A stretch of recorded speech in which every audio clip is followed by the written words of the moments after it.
ԱՄՆ պետքարտուղարության մեր գործընկերները նաև փոխանցեցին ըստ էության նաև վերահաստատեցին Google ընկերության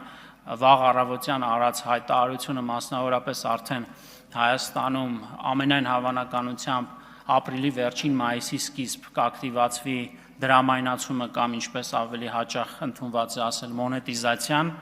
այսինքն YouTube-ի գործընկերային ուրեմն ծրագիրը կակտիվացվի, փաթեթը կակտիվացվի Հայաստանում, նաև Շիլդեայի գործընկերները նաև հանդես եկան հայտարարությամբ, որ կառավարության հետ մասնավորապես անօդաչու թռչող սարքերի մասով համագործակցության նոր էջ են բացում Հայաստանի Հանրապետության հետ,